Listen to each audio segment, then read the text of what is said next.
Hello, my name is Mandy Eatson. I'm a sophomore English major at UNC, Chapel Hill, and I'm a member of the Carolina Navigators program, which works to connect K through 12 classes in North Carolina with global education resources. Today, I want to share with you guys some things I learned about India while studying abroad. So let me first start out by saying Namaste, which is a common greeting in India and also something you say at the end of a conversation. Literally, Namaste means, I bow to you. So, when you say it to someone, you usually bow slightly, with your palms pressed together as a sign of respect. I learned how to say Namaste while studying abroad in the summer of 2011 with the UNC program. Here's a picture of my study abroad group in front of the Taj Mahal. My group included 25 UNC sophomores, 2 professors, and a graduate student. We studied abroad in Singapore and Brunei for 5 weeks, which are pictured here in this map, and then we spent our final 2 weeks in India. In India, we traveled to New Delhi, which is the capital city, and Agra, which you can see is below, where the Taj Mahal is located. Based on its size, India is the 7th largest country in the world, but it has the 2nd highest population in the world, after China. Over 1.2 billion people live in India, which is about 4 times as many people as there are in the United States. Just to give you an idea of its size and population, here are some pictures which show the many buildings, street scenes, and markets of New Delhi that I visited during my trip. This is a view from the Jama Masjid Mosque, looking out at all the colorful apartments and shop buildings. And here are some pictures of what it looks like to walk through the streets and the marketplaces. Many of the streets were very crowded. There was so much to look at. Little shops on the side of the road are very common in India, and every now and then you even see animals along the road. Like, we were really surprised when we saw a goat on top of a car, but apparently that's not too irregular. It's also kind of common to see cows wandering about. If they've escaped from their farms and have no owner, Indians will leave the cows alone because they're considered sacred. The architecture in India was beautiful to look at. Here are a few pictures of historic sites, mosques, and ruins that I visited during my trip. I really loved walking through all these places and learning about their history. It was actually pretty easy to get around in India. People drive, take buses and trains there just like in big cities here. They also have very inexpensive auto rickshaws, which are sort of like taxis, only a lot smaller. We sometimes would fit 4 or 5 people in these auto rickshaws. In New Delhi, the rickshaws run on a more environmentally friendly alternative to gasoline called compressed natural gas, or CNG. My study abroad group also took the metro a lot, which was very convenient and fast. While we were riding on the trains, we often passed this building called the Lotus Temple. It's a place of worship that welcomes all Indians, regardless of their particular religion. My professors taught me a lot about religions in India. On the right, in this picture, is one of my professors, John G., explaining some of the Hindu gods to the students. We called our professors by their first names, so this professor's name was John, followed by the suffix G, just spelled J-I, because that's used as a term of respect. The main religions that our professors taught us about were Hinduism, which is the dominant religion in India, Islam, and a mystical sect of Islam called Sufism, as well as Sikhism. About 80% of Indians identify themselves as Hindu. Hinduism is the 3rd largest religion in the world, following Christianity and Islam.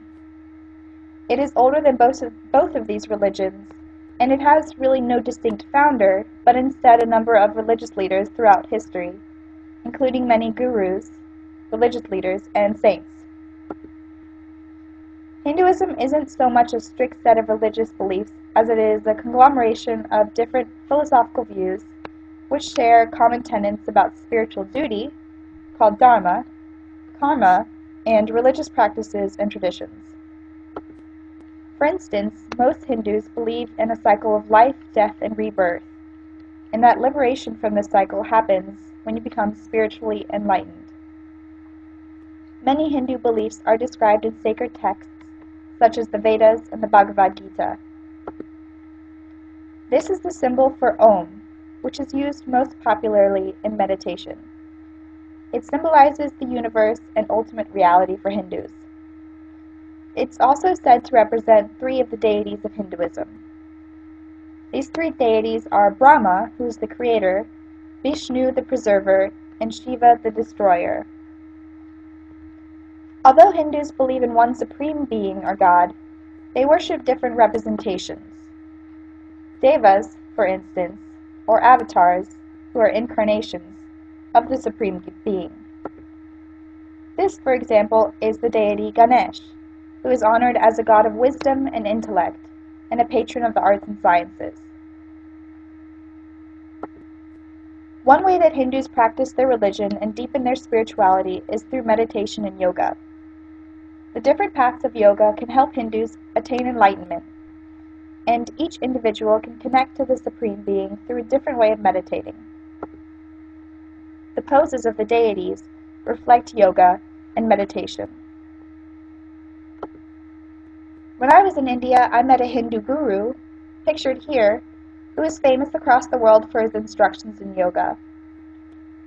Another guru taught us about laughing yoga, which is a type of yoga that's becoming increasingly popular among Hindus. Another religion we learned a lot about in India is Sikhism. Here's a picture of my study abroad group in front of a Sikh house of worship, called a Gurudwara. It is respectful to cover your hair in Gurudwaras, though you don't have to wear head coverings in Hindu temples. That's how you spell Gurudwara. Sikhism originated in the Punjab region in the 15th century, and it's one of the fastest growing religions in the world. It was founded by Guru Nanak and continued to progress with 10 successive Sikh gurus, the last one being their holy scripture. Here's a picture of their holy text. Sikhs value the virtues of courage, faith, and justice, and they believe that personal meditation can lead you to a spiritual union with God, resulting in salvation. During my trip, we saw a Sikh wedding. We also visited the Gurudwara Bangla Sahib in Delhi, which has a pond you can see here, whose waters are considered holy. Everyone is invited to wash themselves in the water, and also to enjoy a meal at the langar, which is a practice at Gurudwaras in which food is provided to everyone for free. The food is prepared and served by members of the community. They serve thousands of people at the langar, so they need a lot of help cooking. They use enormous pots to cook the food, and many people help roll out the bread or skin the potatoes. Here's the kind of meal you might get at a langar. Roti, which is the name of the bread, with lentils, potatoes, and other dipping sauces. Another religion we learned about is Sufism, which is a mystical sect of Islam that focuses on a heartfelt connection with God. At the Nizamuddin Shrine in Delhi, which is a tomb for a famous Sufi saint, thousands of Muslims, Hindus, and people from other religions came and listened to the mystical music of Qawwali. Qawwali is a form of Sufi devotional music which uses call and response tactics. If you guys get a chance to look at the Qawwali video, please do so. It's really great. There are many mosques in India, since Islam is the second most practiced religion there after Hinduism. I got to visit the Jama Masjid Mosque in Delhi, and I even climbed one of the minarets, which are towers used for the call to prayer. Here's a view of Delhi from high up the minaret. though, as you can see, it was really crowded in the stairs on the way back down. The Taj Mahal, however, is, of course, the jewel of Muslim art in India. The Taj Mahal was built in the 17th century by the Mughal Emperor Shah Jahan in memory of his third wife. It took 20 years to build the Taj Mahal, which was constructed with white marble underlaid with brick. The complex at the site of the Taj Mahal is immense. There is a large gateway at the entrance, which is the gateway here, a garden with fountains and a long reflecting pool, the tomb itself with beautiful domes and minarets, and outlying buildings such as the Taj Mahal Mosque, pictured here. You can walk around the Taj Mahal, through corridors, and see a view of the river. The river's name is Yamuna. You can also just pose with friends for a colorful picture. Walking around the Taj and seeing everyone in their clothing and jewelry as they snapped photos reminded me of just how colorful India is.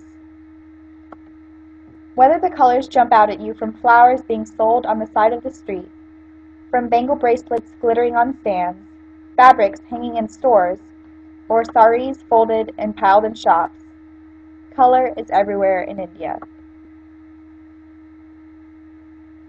Here's some examples of the fabrics that we passed through the marketplaces. Here's a woman at a sari shop.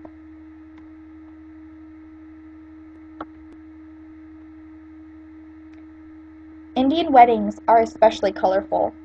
This is a picture from my cousin's wedding last year in Delhi.